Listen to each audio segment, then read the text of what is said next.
The show opens with a young angel named Monica walking barefoot toward a bus stop in a desolate area. As she walks, she unties her hair, and her ribbon transforms into a bird that flies away. At the bus stop, Monica meets a woman named Tess, who is holding a white umbrella and singing a song. Monica joins Tess, moving to the rhythm of her tune. Tess informs Monica that she has been moved from the search and rescue division to a caseworker position, which makes Monica very happy. Tess warns Monica not to eat everything she sees, as this will be the first time she is taking human form for an extended period. Tess then hands Monica a ticket and instructs her to take the bus and keep an eye on a young boy named David. Before Monica boards the bus, Tess reminds her to get some shoes. Monica looks down and realizes she is already wearing them. When she looks back, Tess is gone, leaving the umbrella to roll down the street. Monica then boards the bus and begins her new assignment. After traveling for a while, the bus stops at a rest area for a 15-minute break. Passengers along with Monica get off the bus. Monica stands next to an old man at the cafe counter, where the man puts his money down and orders food.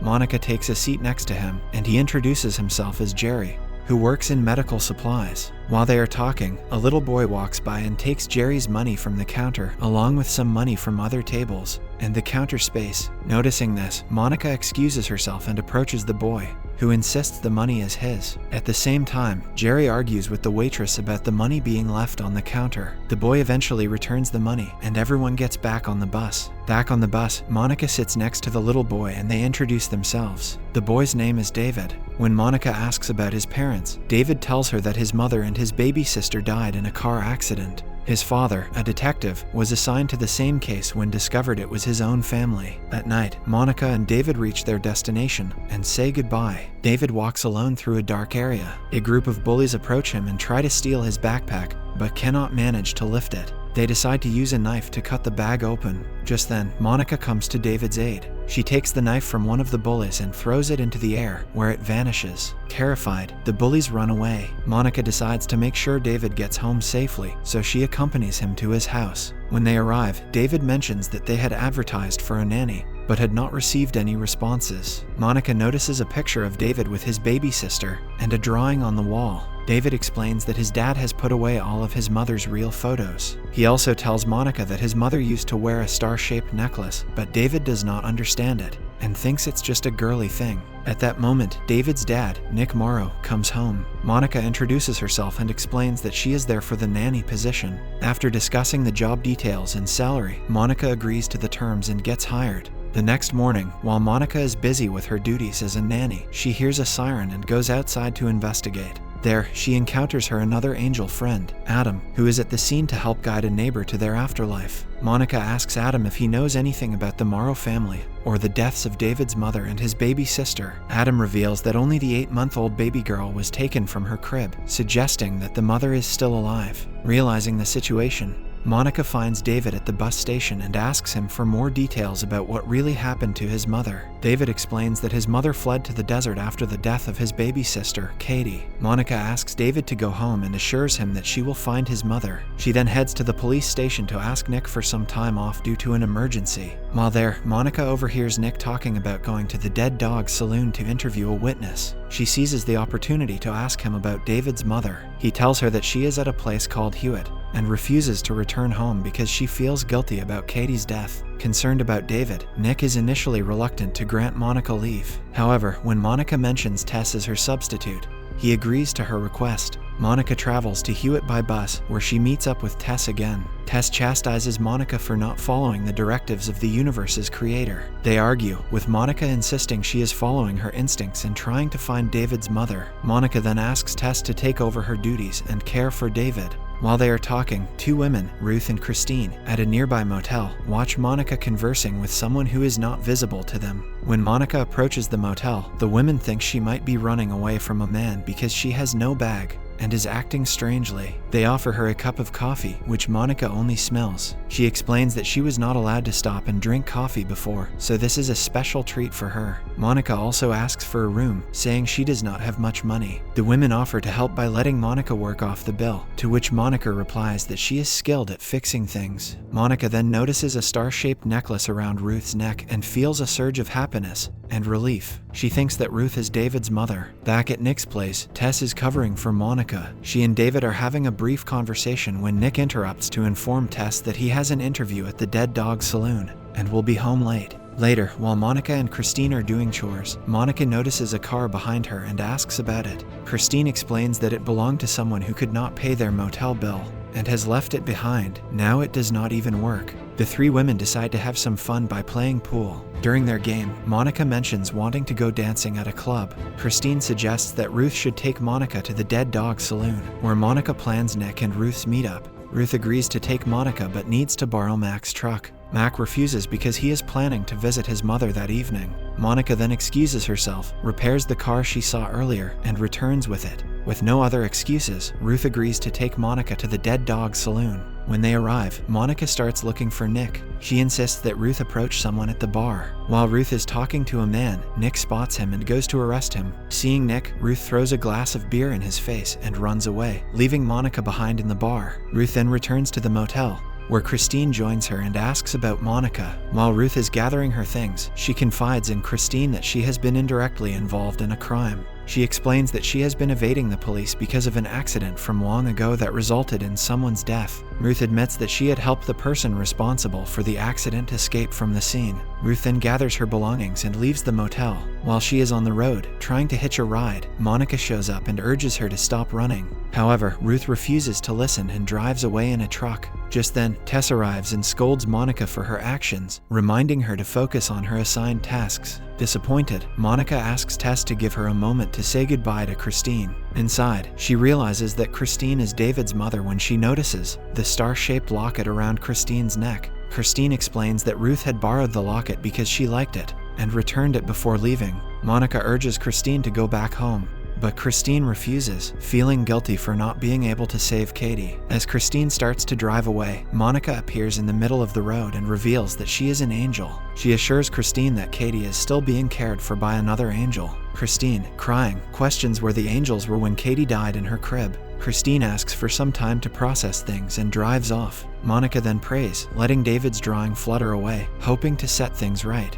Monica then returns to David and delivers the disappointing news. David is heartbroken by what he hears, and both Tess and Nick reprimand Monica for mishandling the assignment. While Nick is outside trying to comfort his son, Christine arrives in the car. Monica's earlier revelation inspired Christine to come back home, leading to a family reunion. Grateful for Monica's help, Christine offers the car to the angels. Tess happily accepts it, and Monica and Tess drive away in the car. Next, Tess and Monica are practicing baseball, and Tess informs Monica that she will be working as an assistant coach to Earl Rowley, substituting for the history teacher. Earl is known for his temper and is very tough on his players. Tess warns Monica that the job will be challenging, and that she will need to be a strong angel for Earl. As they talk, a baseball player hits the ball high into the sky, and Monica catches it. The players rush to her to retrieve the ball and check if she is okay. Monica then criticizes Earl's harsh coaching methods and decides to show the players a different approach by leading them in a new coaching style. As Monica takes the players to the field, Tess approaches Laura, the mother of one of the baseball players, Peter and Lo, who is the star player on the team. Tess asks Laura where she can find a T-bone steak. Laura mentions that she owns a sports bar on the highway and invites Tess to visit. On the field, Monica coaches one of the players while criticizing Earl's coaching methods. She also introduces herself as the new assistant coach, taking over for the history teacher. Earl is not happy about having a female assistant coach, but his boss informs him that Monica was chosen because she is the only substitute with strong credentials in both history and baseball. Later, Earl calls Peter into his office and announces that he is appointing him as the team captain. He also informs Peter that a scout will be attending the game to evaluate players for a baseball scholarship.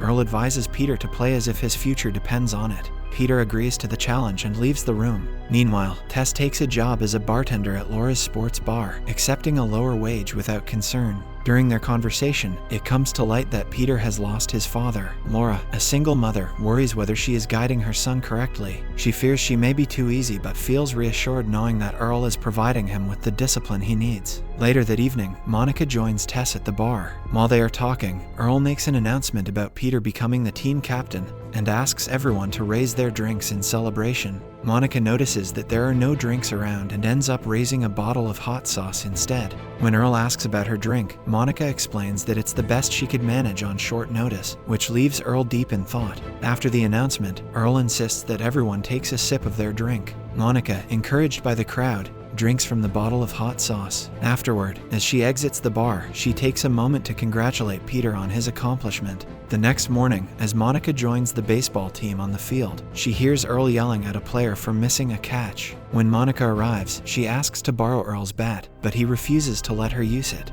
One of the players mentions that Earl does not share his bat because it was a gift from his father. He hit his first home run and won the state championship with that bat. Earl then calls Peter over to discipline the player who missed a catch. After punishing, Peter confides in Monica that sometimes he hates Earl so much that he feels like he could even kill him. That evening, Monica expresses her frustration to Tess, feeling conflicted about her role since she cannot change Earl's behavior. Just then, Earl arrives at the bar where Monica questions him about his harsh coaching methods. Earl explains that he is trying to prepare the kids for the harsh realities of life, drawing from his own experiences in the Vietnam War. He believes that the kids need to be tough to avoid getting hurt or insulted. Monica realizes that Earl's tough approach is influenced by his past military experience. Earl then calls Peter over and instructs him to make his teammate run an extra lap the next morning. He warns Peter that if his teammate does not improve, he will be removed from the team. The next morning, Monica is teaching her history class where she encourages her students to stand up against bullies.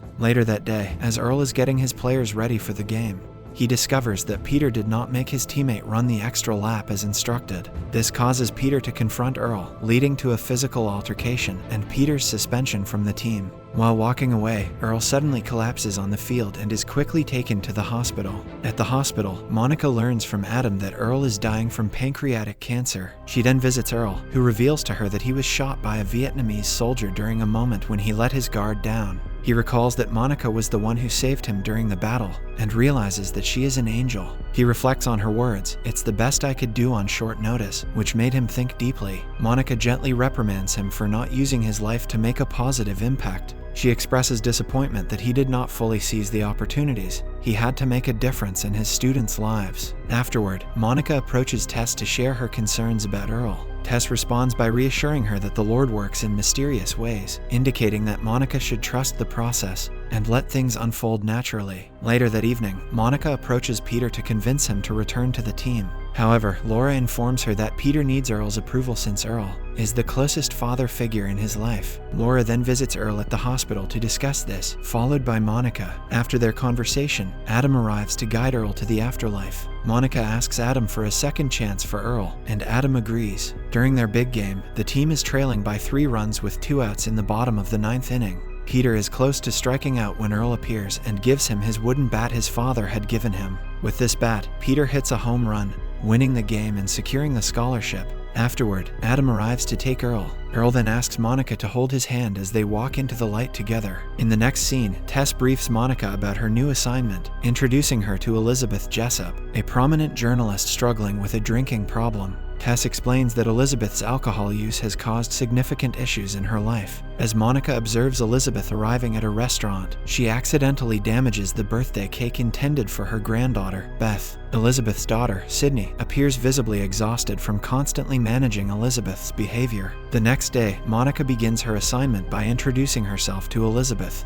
as her new assistant. Upon entering Elizabeth's home, Monica receives a phone call from Sydney, despite Elizabeth's refusal to answer. It turns out Elizabeth had forgotten she had invited Sydney and Beth for dinner. Monica decides to call them and invites them over at 8 p.m. She then sets up the house for the celebration, which impresses Elizabeth. While they discuss some writing Monica had done earlier, Sydney and Beth arrive at the door. During dinner, Beth places a music box on the table while Elizabeth begins recounting stories about her past lovers. Sydney is clearly uncomfortable and asks Elizabeth to stop sharing her personal stories, but Elizabeth ignores her request. Sydney then insists on having the birthday cake and ending the celebration, only for Elizabeth to realize that she did not prepare one. In response, Monica steps in and uses her abilities to magically create a cake. While Monica is in the kitchen, Elizabeth angrily grabs the music box from Beth, causing Sydney to take Beth and leave the house. The next day, Sydney and Beth visit Elizabeth to retrieve Sydney's birth certificate, as she has been promoted at work and needs it for a new security system being implemented.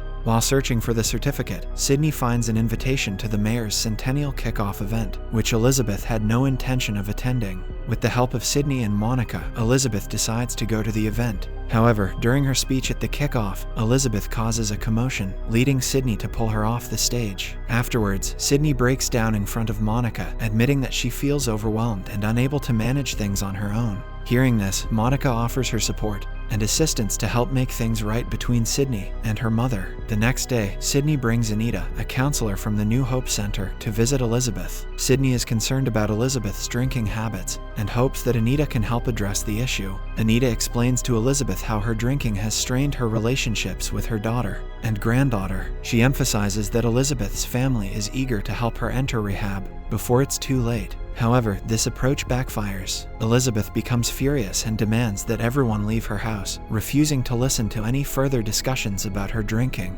After a while, Monica enters Elizabeth's home and finds her asleep after having a bottle of alcohol. Monica heads to the kitchen, where she encounters Tess. As Monica shares her recent experiences, Tess advises her to show Elizabeth love and support. While they talk, Elizabeth comes into the kitchen and sees Monica speaking to herself, not realizing that Tess is invisible to her. Monica then attempts to help Elizabeth understand the impact her drinking has on herself and her family. She explains how difficult it is for Sydney to witness her condition and how much Sydney wants to help her. Elizabeth reveals that she started drinking to blend in with her male colleagues and now feels she has become adept at it. However, she acknowledges that while her drinking has become excessive, she believes it does not cause any harm. Later, Elizabeth goes to visit Sydney and Beth, but Sydney refuses to let her in, insisting that Elizabeth must seek professional help before they can have any contact with her. Elizabeth reacts angrily and leaves. Back at her own home, as Elizabeth shows Monica around and reflects on her past, she asks if Monica thinks Sydney's approach is right.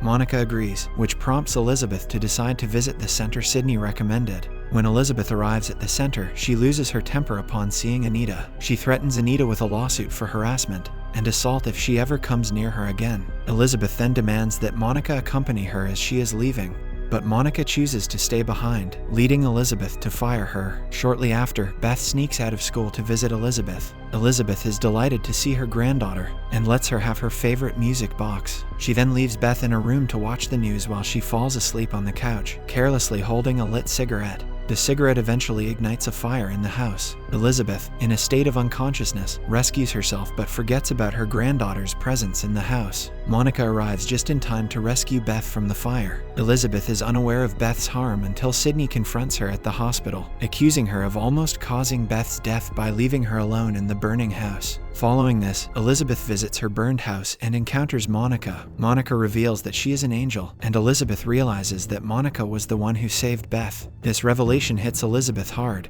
making her understand the harm she has caused her family. Driven by remorse, Elizabeth first goes to the hospital to see Beth, bringing her favorite music box in hopes of comforting her and helping her recover from the coma. Determined to make amends, Elizabeth decides to join the center recommended by Sydney. There, she learns that Sydney was an alcoholic a year ago, but has since overcome her addiction. As Sydney steps forward to share her feelings and the emotional impact of Elizabeth's actions, Elizabeth listens intently. Sydney describes the deep hurt she feels due to her mother's lack of inclusion and the emotional distance her drinking had created between them. Overwhelmed by Sydney's heartfelt words, Elizabeth stands up and, with a tearful apology, acknowledges the pain she has caused. Elizabeth then attempts to comfort Sydney, expressing her deep gratitude and love, saying how fortunate she feels to have Sydney as her daughter. As Elizabeth and Sydney reconcile at the center, Tess waits outside for Monica. When Monica meets Tess, she expresses her happiness about Elizabeth and Sydney's reconciliation. Together, Tess and Monica then drive away in the car, satisfied with the success of their mission. Subscribe for more videos like this, turn on the notification, and leave 1,000 likes or 100 comments if you'd like us to continue part 2. Thank you.